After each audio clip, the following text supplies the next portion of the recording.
Hey there guys, so I thought it was time to do a rankings video, and this time I will be doing Mamoru Hosoda, a great anime director. He's up there as like my Mount Rushmore of great anime directors with Hayao Miyazaki and Satoshi Kon and Makoto Shinkai.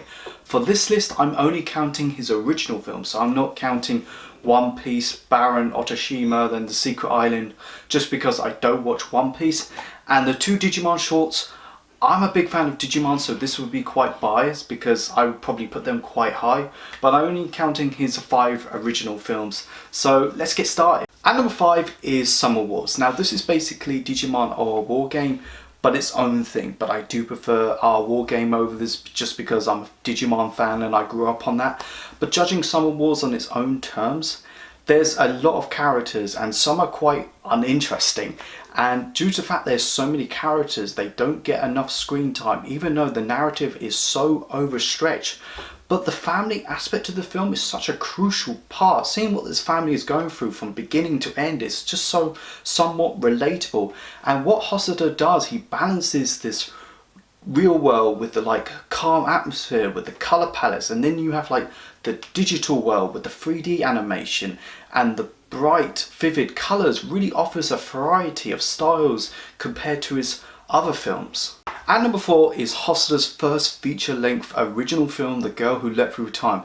This is a film about a girl who could travel through time just by leaping, literally. There's so many twists and turns. It has a great ending that I didn't see coming. The compelling characters with the hand-drawn animation is just beautiful. The way they use time travelers makes perfect sense.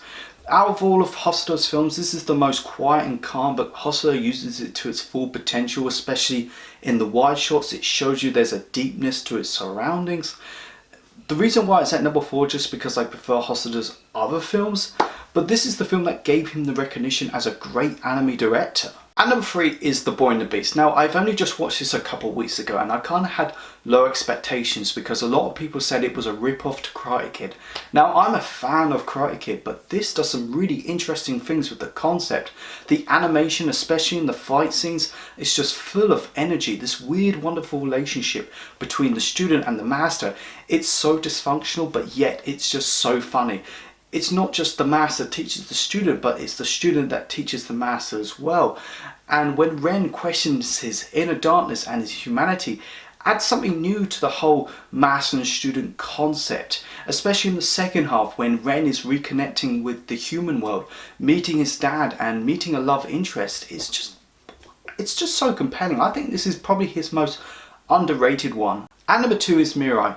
It's funny, the first time I watched this a couple years ago in its theatrical release was the English dub, and I watched it again recently in Japanese, and I think I prefer the Japanese more. There's nothing wrong with the English dub, but the Japanese just feels more natural. The only thing I'm not a fan of is the 3D animation at the train station towards the end, but this film deals with sibling rivalry, but it tells it in such a fresh, compelling way.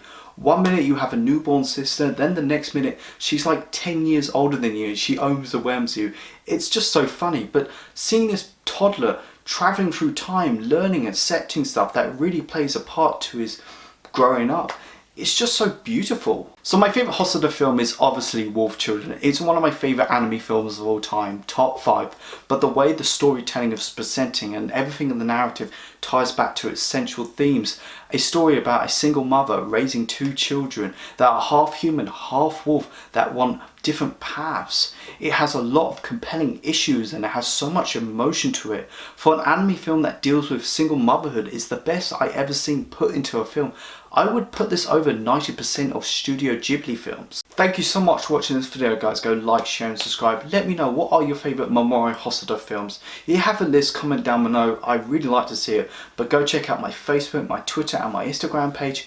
You guys are awesome. I've got your back.